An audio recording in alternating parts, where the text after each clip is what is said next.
Hi, hello friends. இன்னைக்கு ஒரு டிஃப்ரெண்ட்டான ஒரு கேக் தான் நான் உங்க கூட ஷேர் பண்றேன்.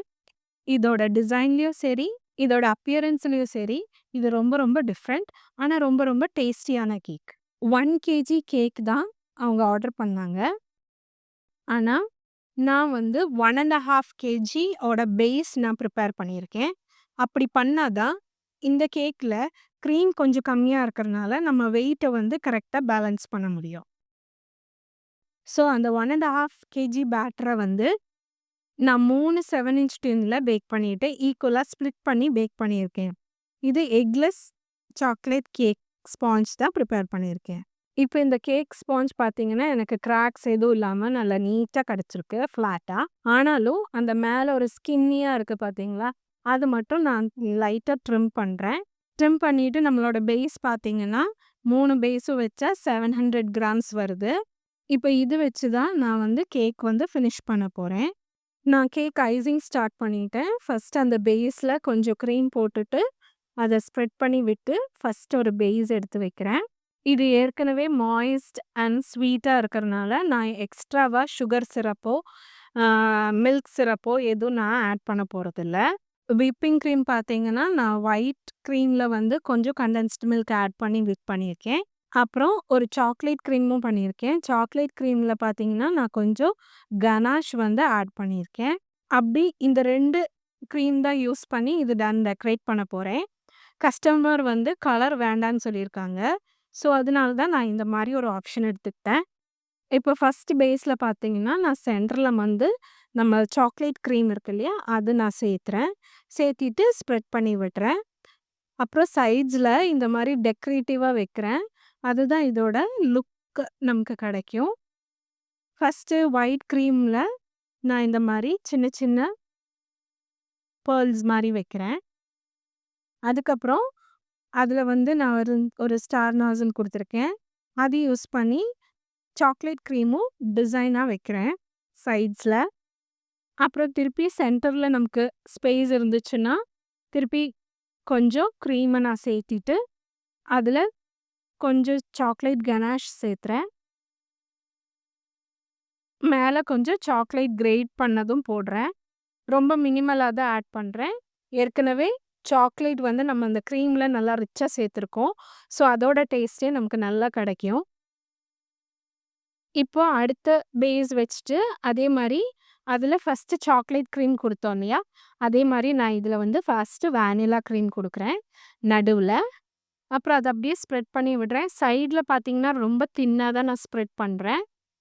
அப்புறம் அதுக்கு மேலேயும் நான் இதே மாரி ஆல்டர்னேட்டிவா சாக்லேட்டும், ஒயிட் கிரீமும் வந்து ஆல்டர்னேட்டிவா டெக்கரேட் பண்றேன்.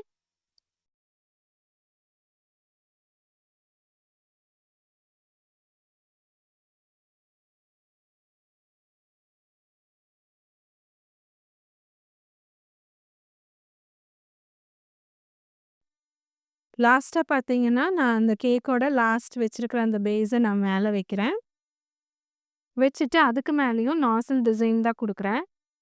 ஃபர்ஸ்ட்டு ஒயிட்ல நான் சைட்ஸ்ல ஃபர்ஸ்ட்டு குடுத்துக்கிறேன். அதுக்கப்புறம் கொஞ்சம் சென்டர் பார்த்துட்டு, சென்டர்லயும் ஒரு சர்க்கிள்ல அந்த டிசைன் அப்ளை பண்ணிக்கிறேன்.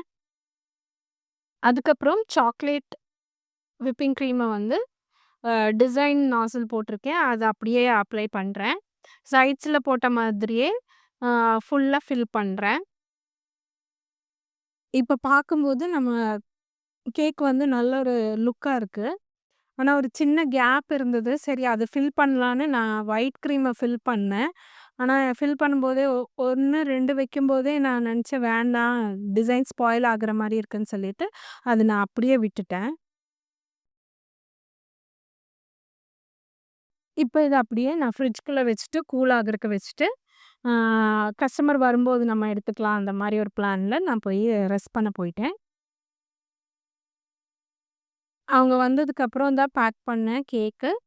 அ ஃபைனல் லுக் அந்த கேக்கோட ஃபைனல் லுக் வந்து நான் பண்ணல. ஏன்னா ஆக்சுவலி பேக் பண்ணும்போது அவங்க சொன்னாங்க, "நீங்க அப்படியே குடுத்துருங்க. நாங்களே வந்து தீமெல்லாம் நாங்களே வச்சுக்கிறோம்" அப்படின்ட்டாங்க. ஸோ அது நான் கட் பண்ணி வச்சிருந்தேன். ஸ்பைடர்மேன் தீம்ல இருக்கிற அந்த பிக்சர்ஸ் எல்லாம் வந்து நான் கட் பண்ணி வச்சிருந்தேன். ஃபோட்டோ பிரிண்ட் தான் எடுத்திருக்கேன். ஸோ அதெல்லாம் நான் அப்படியே வச்சுட்டு பேக் பண்ணி அவங்களுக்கு குடுத்துட்டேன். ஃபைனலா அவங்களே எனக்கு வீடியோ எடுத்து அனுப்ப சொல்லியிருந்தேன் அவங்க கிட்ட ஃபைனல் லுக்கு. ஸோ கடைசியில பார்த்தீங்கன்னா, பர்த்டே பேபிய வந்து அவங்களுக்கு ஃபேவரட்டான தீம் அ ஸ்பைடர்மேன். ஸ்பைடர்மேனோட அ அந்த தீம வந்து அவங்களே அரேஞ்ச் பண்ணி அழகா இருந்துச்சு. எனக்கு நல்ல ரிவ்யூவும் கிடைச்சதுங்க. கேக் சாப்பிட்டுட்டு அவங்க சொன்னாங்க, "க்ரீம் கம்மியா, அந்த கேக்கோட பேஸ் ரொம்ப டேஸ்டியா இருந்ததுன்னு" சொன்னாங்க. நான் இந்த பேஸ்க்கு வந்து வேன் ஹூட்டன் சாக்லேட் பவுடர் தான் யூஸ் பண்ணியிருக்கேன். ஸோ, அதனால நல்லா ரிச் சாக்லேட் டேஸ்ட்டு நல்லா இருந்துச்சுன்னு சொன்னாங்க. ஸோ, அவ்வளோதான் ஃப்ரெண்ட்ஸ். இது ஒரு டிஃப்ரெண்ட்டான ஒரு கேக் அப்படின்னு நெனைக்கிறேன். இந்த கேக் வந்து நேக்கட் கேக், நியூட் கேக் அப்படின்லாம் சொல்றாங்க. இந்த கேக் நான் எப்படி பழகுனேன்னா, நெறைய ஃபாரின் யூடியூப் சேனல்ல இந்த மாரி கேக்ஸ் நெறைய ஷேர் பண்ணியிருக்காங்க. ஸோ, அது பார்த்து தான் எனக்கு இந்த மாரி ஒரு ஐடியா கிடைச்சது.